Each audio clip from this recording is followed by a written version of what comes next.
Well, equities pause for a breather, but US Treasuries are moving and they're moving hard at the moment. And that's resonating in the US dollar, where we're seeing it having its worst performance, well, since November 2022. And that's resonating in gold, which is trading 1.7% away from all-time highs. Silver's breaking $25, and we've got Bitcoin breaking out above 38,000 at the moment. Things are moving, and that's what we explore in the trade-off today.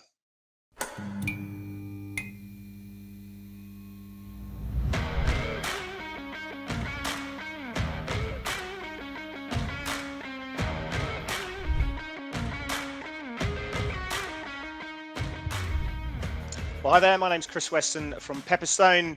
In 2 seconds, Mr. Blake Morrow will be joining us, and we'll be discussing all the factors that are going on in the world of financial markets as we go into month end and also into December, where things should quieten down a little bit in terms of volume and liquidity side of things. But there are opportunities for traders in all asset classes at the moment. So, Mr. Blake Morrow, please come into the program. Mr. Opportunity himself. I'm seeing quite a lot of things moving. Certainly, FX market, the dollar is being dethroned. We can discuss that in a second. Bitcoin's breaking out. You're seeing gold having a move, silver having a move, equities having a breather, as I talked about in the synopsis there. So there are opportunities for people on the more momentum kind of focused at the moment. But you have your FX analytics community. Are people excited about the opportunities? Are people increasing trading frequency and bits and pieces in this market at the moment? That's a good question, and nice to be back, Chris, and good to see you guys. As far as the FX market goes, yeah, we're seeing like a grind lower in the dollar, but with the S&P just kind of stationary at just it seems like volatility is at what multi-year lows, or we're really really low, and you've got the S&P that's just kind of stuck pegged to these to this resistance around the 4550 to 4600 level.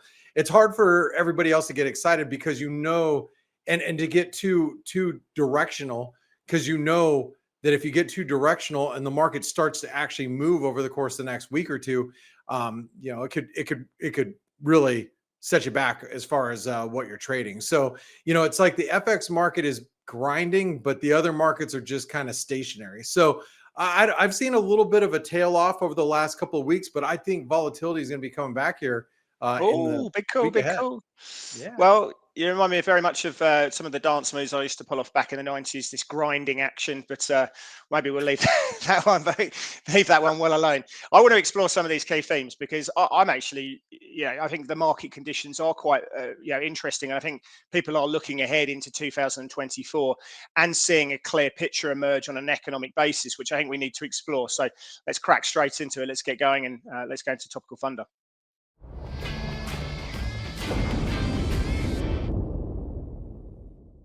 Right. The US dollar is facing its worst month of the year. We are down hard against all currencies at the moment. And December is not actually a great month for the US dollar. In fact, the US dollar index, the Dixie, has fallen for 6 Decembers in a row.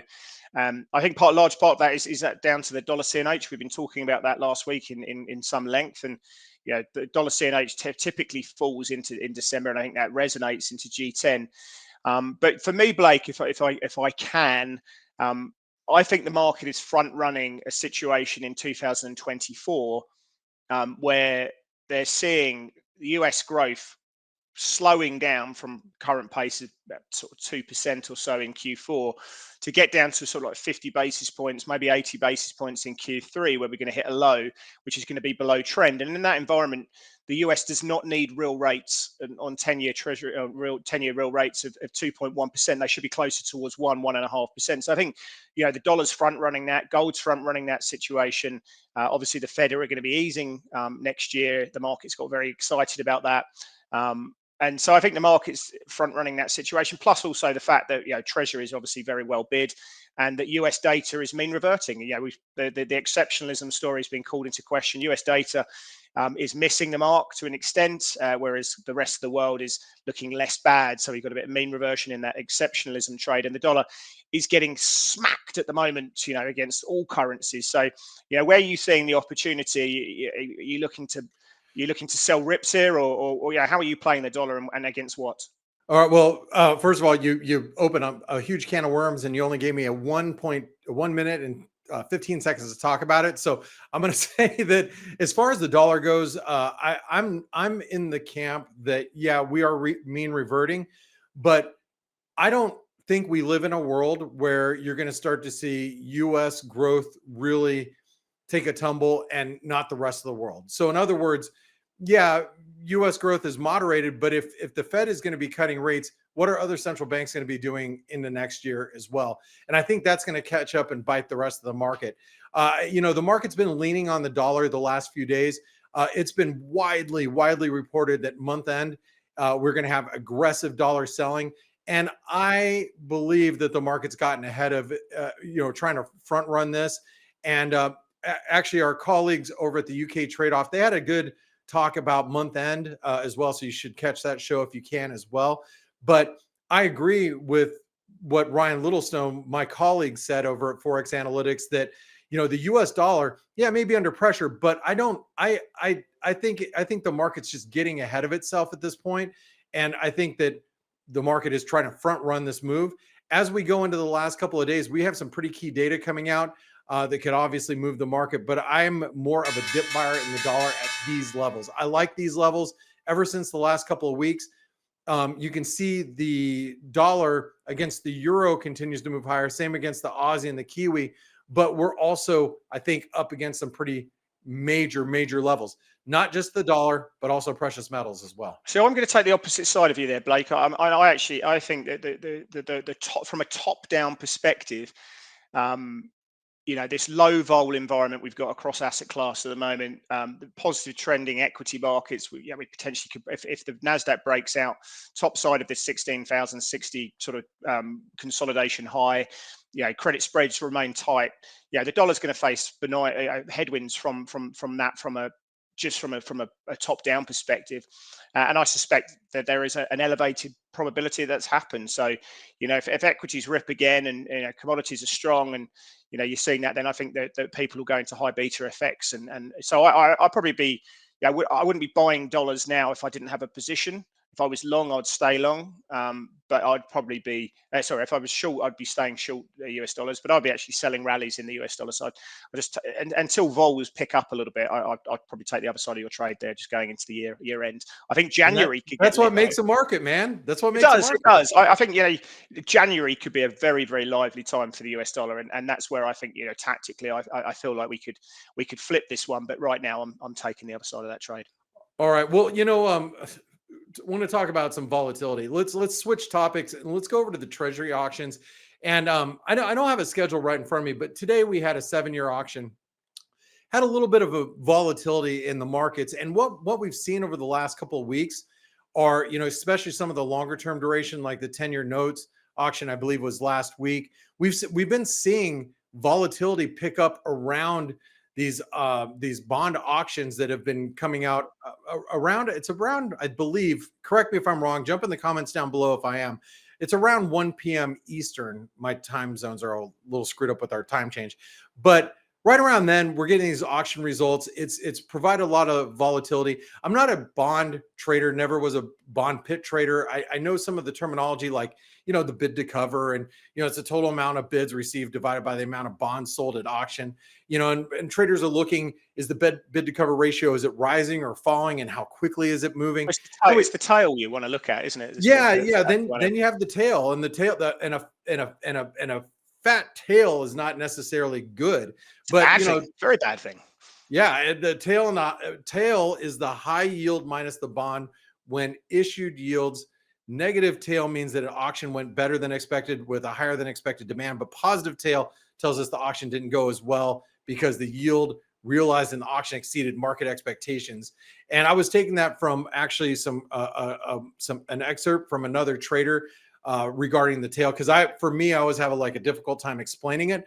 But the fact of the matter is, people are starting to look at what the demand is. What are the durations? Where are traders coming in, scooping them up? Like we have some very short-term paper being auctioned off tomorrow and the rest of the week I think traders are going to be looking at the demand there to see, you know, how much hedging is going on in the markets. What are your thoughts on these auctions that have been going off that have been creating volatility in the markets there, Chris?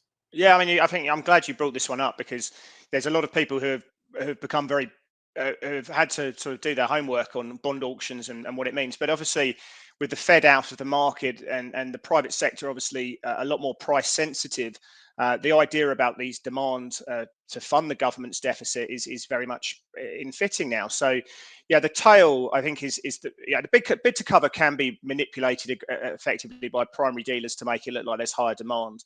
But the tail is what people look at primarily, and you give a good explanation. But for me, it's more, where was the yield trading just before the auction?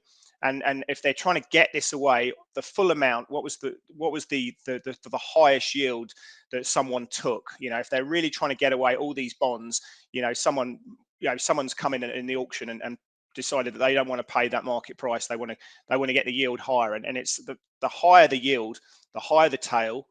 Means that that's a reflection of demand. And what we saw yesterday in the seven-year auction was that tail was 2.1 basis points above where it was trading prior to the auction, which is a very large amount, which means they've had trouble getting this away. The other one issue you want to look at is the level that primary dealers. Now, primary dealers are the banks that are mandated. If there's anything left that hasn't been sold, they have to buy it from the US Treasury. So if the private sector and indirect buyers and direct buyers don't mop up everything that's needed to come out, then the dealers, the primary dealers, have to take that on their balance sheets, and effectively they took 20% of the issue, which is a reasonably high amount. So it was a poor bond auction. And of course, in that situation, people look at this very, very closely. So it's pretty clear when you look at that 20-year bond auction recently, and also the 7-year bond auction, the demand is drying up in certain parts of the 10-year. So I think that's something that the Treasury Department will be looking at very closely. And I need to mention this before we move on. I mean, today it created the top in the equity markets, today's high. I'm not saying it's the top, but it created today's high. The dollar found a bottom right when that auction went off. And so it's something that we as traders need to be paying attention to. And I think it's one of those variables that not every trader, especially if you're dealing currencies and you're not really familiar with when the US Treasury's, their schedule, then you should start paying a little bit closer attention. Well, you do. We need to flip it over, mate. But I mean, the US dollar is just a reflection of what's happening in the US bond market right now, right? You overlap a chart of the dollar index against 5 or 10-year treasuries, and there's a very strong correlation. So, if you're looking fundamentally at the US dollar, which some people do, and you're not paying attention to the treasury treasury moves, then obviously you're not really looking at the right fundamentals. And I know we need to move along. Just mark your calendars. December 11th, 10 3-year auction. That's like the next big auction that I could see on the schedule. So at least mark that date down. All right, let's continue. Cool. Yeah, I want to go into volatility, but we talked about the VIX, the S&P volatility 30-day implied volatility at 12%. That sort of gives a daily move in the S&P of about, on a weekly basis of about 1.8%. So that's very low. FX volatility is where I'm looking at, and you've seen the JP Morgan global FX volatility levels now, 7%, which is the lowest level since early 2022. So we started the year with FX volatility sort of sliding, and it's come right down. So the moves we're seeing very low. Euro dollar this year has traded in an 828 pip range high to low, which is the second lowest high to low range since the inception of the euro in the late 90s. So I think this is a really interesting theme, that we do have very, very low vol. Now, for me, Blake, if I can, for me, it's the PBOC suppressing volatility, actively suppressing volatility in the yuan, and also the Bank of Japan, not only incredibly threatening intervention, but also frustrating a lot of people who have been betting against the change in negative interest rates, and also YCC. And when you've got the two biggest banks in Asia, central banks in Asia, suppressing volatility, what do options traders do? They sell vol, and I think you've got that down. Plus the market's obviously looking for rate cuts next year. So do we see a change in volatility? Do we see higher range expansion in 2024? What changes that for you if it does? Well, I guess we need to start with the BOJ, as you mentioned, and I know that this year we had hoped that the BOJ was going to make their move this year. And it looks like it's going to be, first quarter of this next year. So that's number one. I mean, that's what's going to create a little bit of volatility. Also, the higher for longer mantra going into 2024. I don't think people really understand what the Fed and what other central banks mean by that. And the reason why that's going to create volatility is because you're getting all these interest rate cut expectations.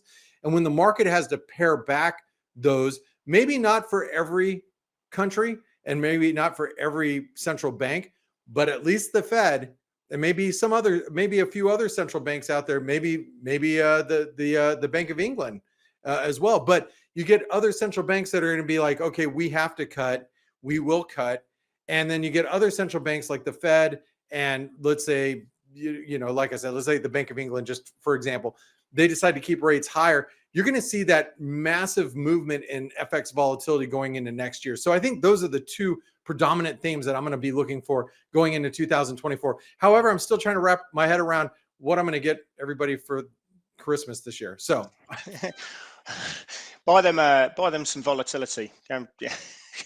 But no, I don't know. Here's some VIX calls, kids. Enjoy those. Buy some long dated VIX calls. Yeah, I mean they'll be expensive, but there you go. No, I think. Yeah, I think that you make a point there. The Bank of Japan are key to this.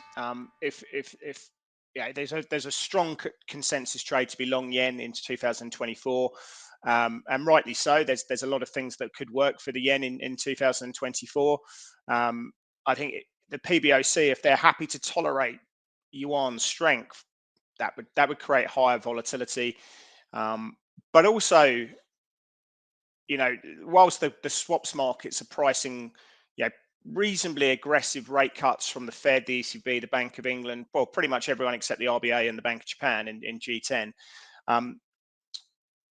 Will we actually get that? Will everyone move in a concerted manner, or will they go at different paces and different speeds and different starting points? I think if we get that, then we get volatility and we get divergence from a policy level, and I think that would be very interesting. At the moment, the market's saying that all these central banks will probably start cutting at a similar sort of time and at a similar sort of pace, which I think is again suppressing volatility. But if we don't get that, if the Fed push back and they start easing at a later point, I think that will cause volatility and trends in FX markets. I think that's going to be one of the big themes that I'm taking out for next year.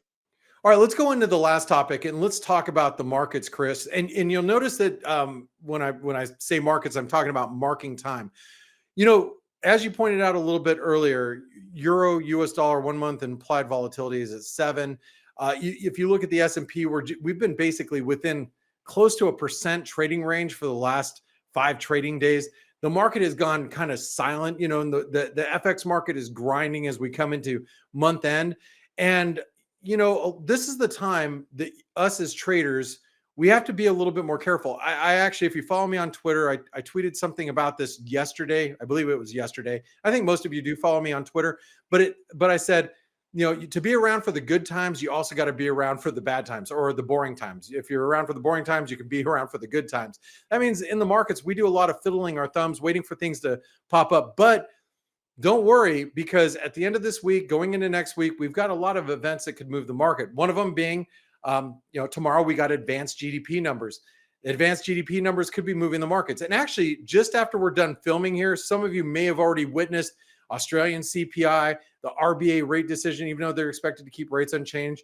If it's a dovish hold, could see some volatility there. We got PCE on Thursday in the US. Even though we get so many of the inputs into PCE, it's not really a big surprise on Thursday. Still could be a market mover. And we have end of month flows on Thursday as well, which undoubtedly is going to be a big mover because I think a lot of people are front running it, which Chris and I are obviously sitting on opposite sides of that.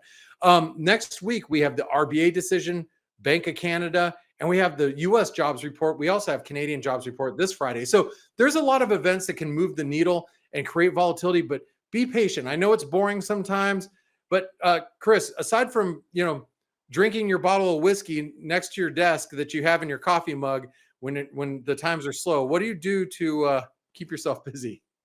Oh, mate, there's there's always options out there. I mean, I think that there's stuff moving around right now. You just got to look around for it. So, my strategy, it depends on your strategy. If you're running a momentum-based strategy, you're looking for stuff that's moving and, rate of change and all those factors, and you get your entry and obviously risk and bits and pieces. If you're mean reverting, you're looking for that. So I think it's really more down to strategy. There's always going to be a market or an instrument that fits that strategy. You just got to work out whether you want to pay the spread for that and what the liquidity is like and the hours and bits and pieces. So that's it. So there's always something that I want to trade. It's just looking for that perfect setup, that predictable, that high conviction setup, regardless of the asset class. So that's the most important situation. But I do think that we go into December. The most important thing for me, you talk about this mark in time. That payrolls number on the 9th of December, I think, is going to be massive. We've seen a cooling of the labour market last month, and could we see the unemployment rate push to 4%? We got the CPI number just shortly after that one. Again, I think that could be a big one. So they're the two big things I'm going to be looking at in December. If we get a slight cooling of the labour market again, if we get 170, 160,000 jobs, and the CPI number goes down and follows that last trajectory, we could be ripping in risk into the end of the year on the back of that. You don't want to be shorts, and that sort of plays into that short US dollar position in that. So I think we're in a bit of a holding position. Look, I think the CPI numbers in Australia are going to give you an idiosyncratic event. Depending what happens, that could really play into the February pricing at the moment for the RBA, which is 50-50. And you've got some idiosyncratic, but from a US perspective, which calls dominates the asset, the sort of cross asset class situation. I think really looking ahead into payrolls and also looking ahead at CPI, we're going to be a bit of a holding period of that. But I think the outcome of that could see risk really ripping into the new year. So for anyone hoping for a quiet Christmas, if you do celebrate Christmas, it's not going to happen. You're going to be trading. That's the bottom line. Anyway, there's no break for anyone. We were just trading the Christmas break. Anyway, let's go to that's a setup.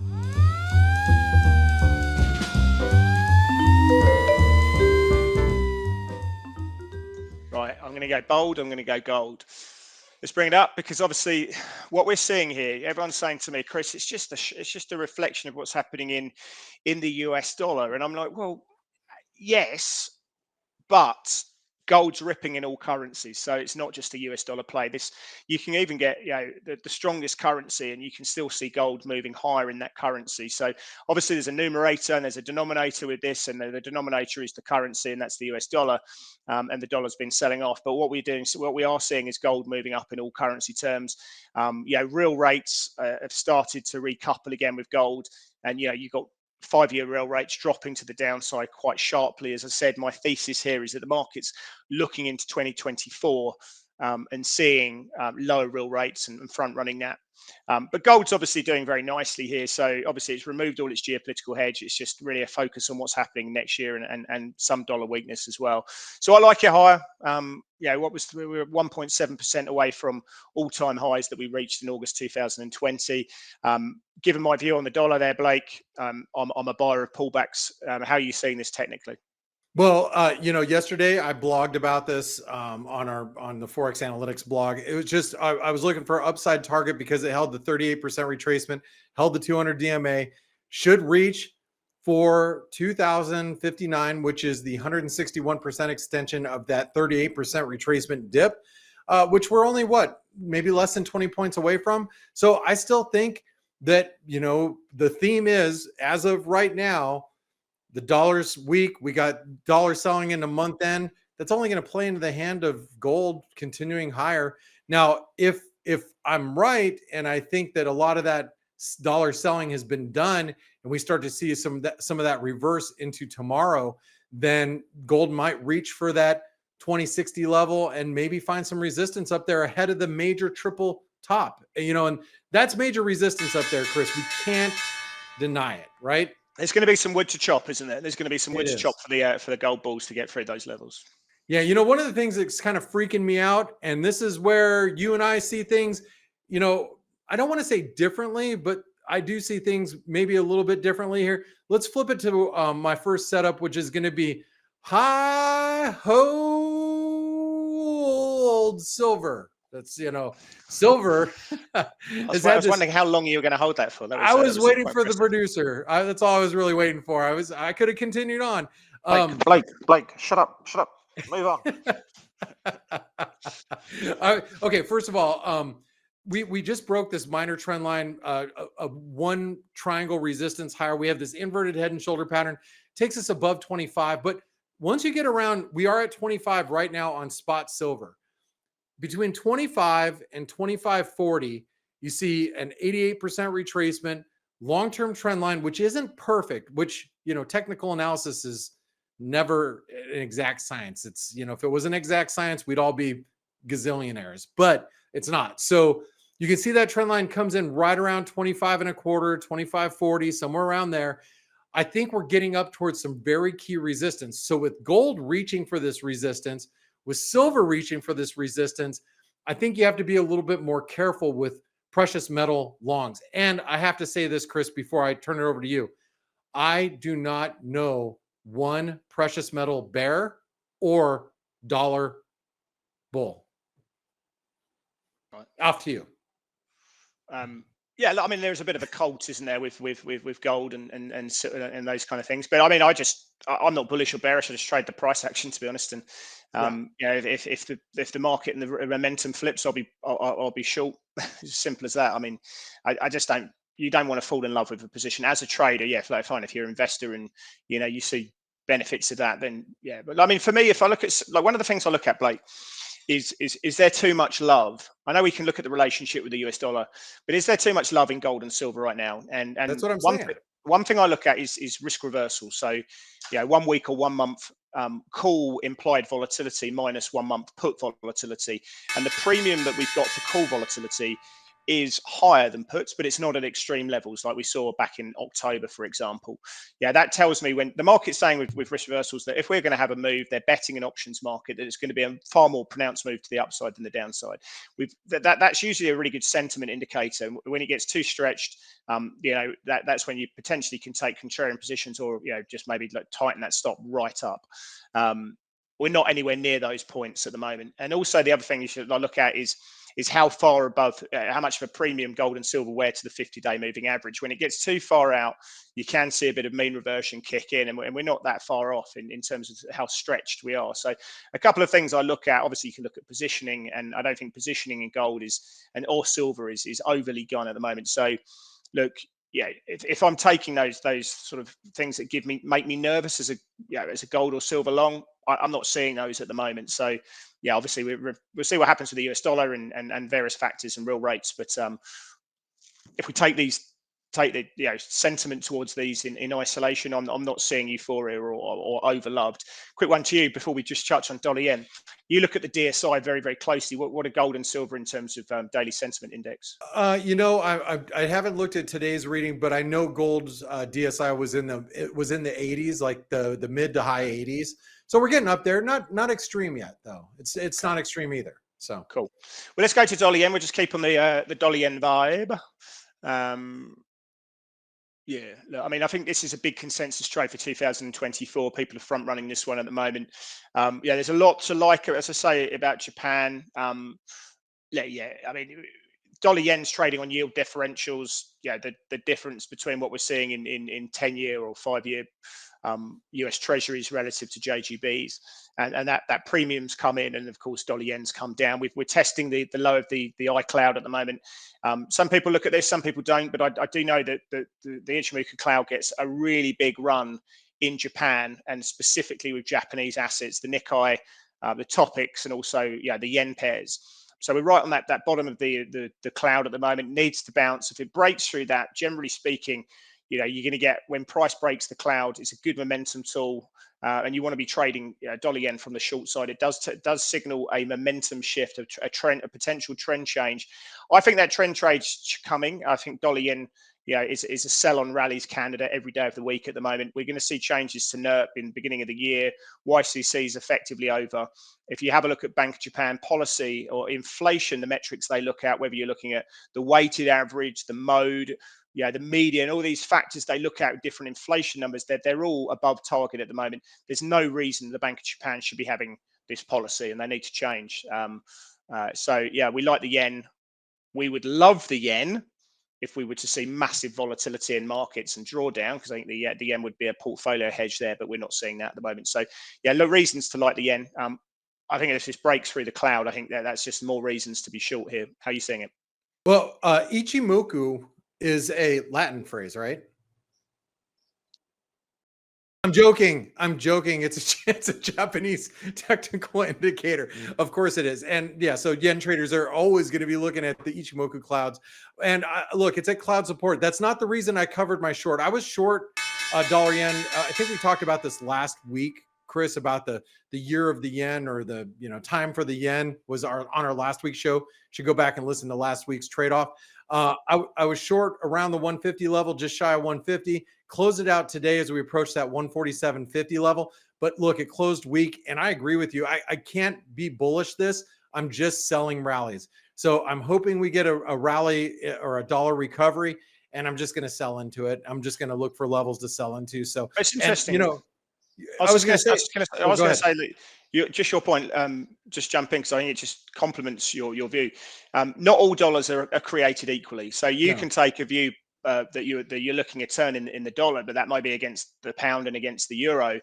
But against the yen, that's a whole different beast, isn't it? So yeah, not every size fits all feet, or shoe fits all.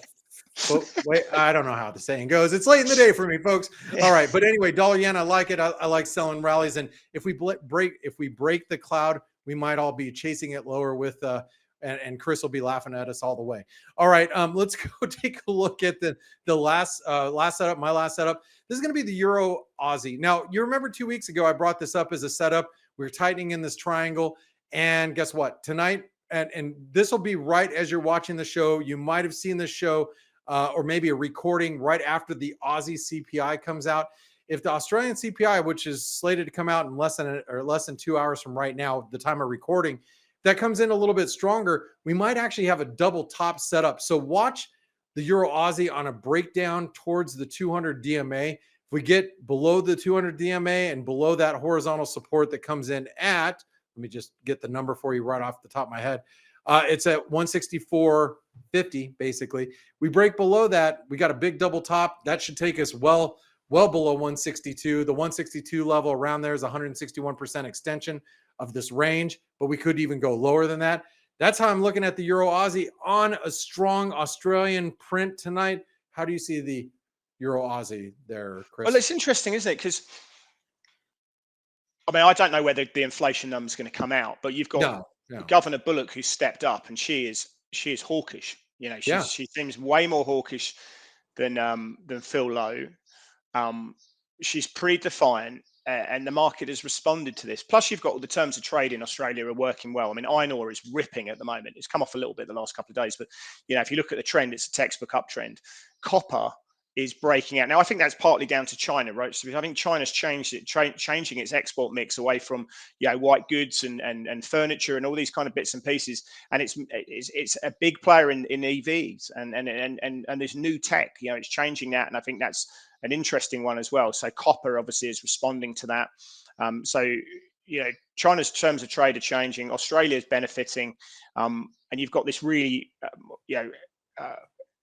hawkish central banker at the helm, and the market is saying that we've got a 50% chance of the RBA raising in February.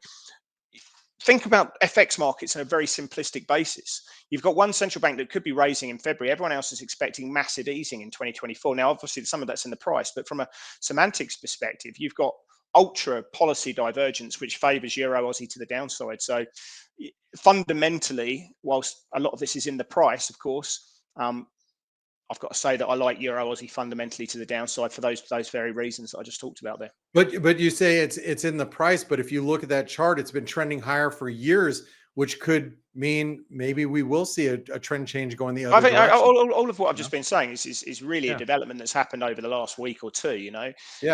It's Governor Bullock's spoken twice, and both those times she's spoken, everyone's like, whoa, she means business. We don't want to mess around here. She is really very, very defined. And we've now got to a point, as I say, where we're debating whether the RBA are going to be hiking rates again. and the Australian economy is holding up pretty well in this rate hiking cycle. So yeah, it's very different from Europe, where the debate is not about whether we're going to rate hikes. I mean, clearly the hiking cycle in Europe is well and truly over. It's a question of, will they raise in April? Will they will they cut in April, or will they May? So yeah, that's extreme policy divergence. That suggests to me that maybe EURAUD is a good short fundamentally there.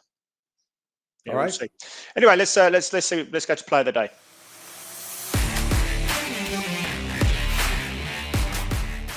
Well, I'm last week I went a bit nuts with cocoa. That trade's working really well, so I'm still long cocoa. I think that was ripping to the upside. I think we want to stay there. Obviously, there's puns everywhere you can do it. Michael Brown and I were having a massive pun down about this earlier on Slack between each other. But yeah, obviously there's a lot of puns you can make with cocoa, but it's going up. It's a sweet taste. There you go. And I stay that one. But I like Aussie CAD. Yeah, Aussie CAD for those reasons I just mentioned. You can see the charts going up like that from a momentum perspective. The Canadian dollar's had some upside recently, certainly against the US dollar, of course, but against some of the crosses. We've got an OPEC meeting in the session tomorrow. I personally don't think we're going to see anything else other than the OPEC plus rolling over their extension, their output cuts into 2024. That's probably the consensus trade. Obviously, if they do deeper cuts, which I think is probably about a 20% probability, then the CAD will probably outperform the Aussie in that situation, and that's a real risk for me as looking someone who wants to be long Aussie CAD. And I'm also saying this, as we just talked about before, the Aussie CPI numbers and long Aussie CAD numbers need a CPI print. So I'm staying out of the Aussie CAD position until the CPI numbers are known, and then if we get a downdraft, I'm going to be buying into that one, because I think China's export the data this week will be slightly better. I'm not expecting much from OPEC, but I just like that policy divergence trade that we're talking about. So I'll assess this trade once we know the CPI numbers, because obviously if it's a massive miss to the downside, I won't want a piece of this, because February will get repriced. But if it's there and thereabouts, with expectations around sort of 5.2, 5.3%, I'm going to be looking to go long Aussie CAD, because the trade's working, it's moving up, momentum's there, the market likes it already, and you've got clear momentum shifts and momentum policy divergence that's taking that one there. So I like this one higher, but I will reassess once I see that CPI number. If it comes in line with expectations, then I'm going to be jumping in. If it's a big miss to the downside that takes February off the table, then that policy divergent trade gets questioned, and I don't want to be in there. But we'll assess after the CPI number. All right. Well, I want to say I think everybody should jump down in the comments. Tell us your cocoa puns, and why don't you let us know how big of a crush Chris actually has on the new RBA governor, Michelle Bullock. All right, we're going to move along to my play of the day, and that's going to be the dollar index. And I am looking for tactical longs, Chris, and I know this is being brave. I closed out the dollar shorts that I wanted to close out. Last week I was long the US dollar Swedish krona on the hawkish hold. I thought it was going to be a hawkish hold. It was. The dollar Swedish krona spiked up. I sold it. I bought it again. I got stopped out today, actually, as it broke lower. But I still believe in the dollar down here, because the 618 retracement is at 102.50. I also believe that the RSI is getting a little oversold on the daily chart, but that's not the reason why, because I think that everybody is bearish to the dollar right now, and I think the story is well out that there's going to be massive selling in US dollars for month end. I think the market's front running it. I believe we're going to see a reversal of that over the next couple of days. I want to see the dollar index back above 103.20, and I'm looking to go tactically long the dollar and against some key currencies. So there you go. Right, I've just seen that. Literally, as we're talking right now, I've just seen a headline come out on Bloomberg. Bill Ackman bets the Fed will cut rates in the first quarter of next year. Bill. It's going to get a lot of headlines. It's going to get a lot of headlines. Bill Ackman positioning himself, I imagine, it either in SOFR or Fed funds futures or something like that, piling in. Q1 just does it. I mean, that guy never ever talks his book, ever. Why wouldn't you talk your book? I mean, of course he does. No, he's got a platform. He will.